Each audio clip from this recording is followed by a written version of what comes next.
George Eustice. Thank you, Mr. Speaker, and I rise in support of motion H in my name, which involves leaving the European Union but rejoining the European Free Trade Association and relying on our existing rights under the treaty establishing the EEA. It differs from the Common Market 2.0 proposal in a couple of important areas. Firstly, it does not envisage the need for a customs union, and secondly, it does not necessarily require the existing withdrawal agreement that the Prime Minister has been putting to this House. Mr. Speaker, I had a pretty good innings as Agriculture Minister. Indeed, 3 months ago, after a reshuffle in Luxembourg, I became, for a short time, the longest-serving Agriculture Minister in Europe. And in my 5.5 years, I attended the Agri-Fish Council on a monthly basis. I discussed all sorts of obscure and technical issues, and I saw 10 EU presidencies come and go, each coming in with their list of priorities, each going out lamenting the fact that very little had been achieved. In fact, I remember on one occasion the Italian minister, before they were commencing their presidency, casting aside the notes his officials had given him and simply saying, "We will talk about the usual stuff and probably not get much done." The three observations that my experience has given me that I'd like to highlight, because they underpin the approach I've suggested, are, first of all, we must recognise that the European Union moves at glacial pace. It is not agile. It makes tiny incremental changes and takes years to do so. I remember arguing for 3 or 4 years about something as simple as changes to organic food labelling.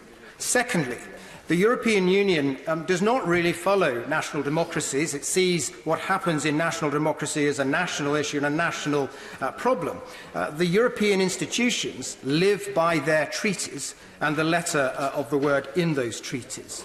And finally, decades of EU membership has engendered a particular type of culture among our negotiators and our civil service, and I have huge admiration for our civil service, but undoubtedly a qualified majority voting system is all about trying to get something rather than be willing to walk away from the table.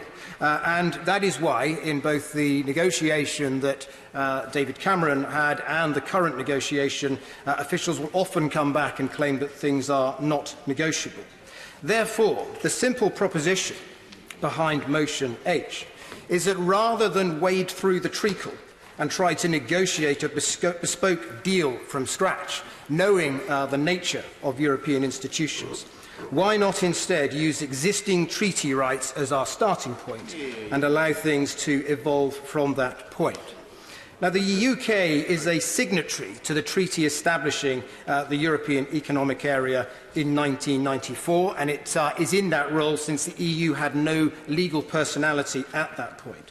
And at times, and the Secretary of State repeated it today, the government has adopted a political line to take that claims that our EEA membership automatically falls away when we leave the European Union. This claim is wrong in law.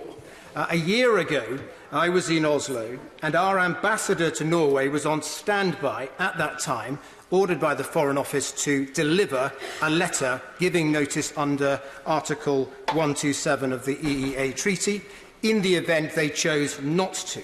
Secondly, during a judicial review hearing in 2017, Sir James Eadie QC, the Council, representing the government no less, made exactly the reverse claim.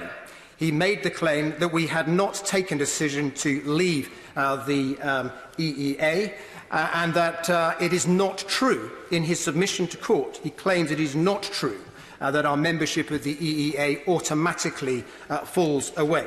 So, Mr. Speaker, it is either the case that the government have been repeatedly wrong at the dispatch box, advised, I'm sure, by government law officers, or it is the case that the government did not give a true account of its understanding of the law to a court.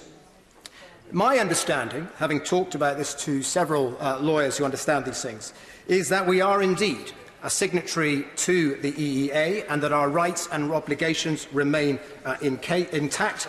It is simply the case that to make those rights and obligations operable, We either have to be in the EU pillar of that agreement as we are now, or we have to switch to the EFTA pillar.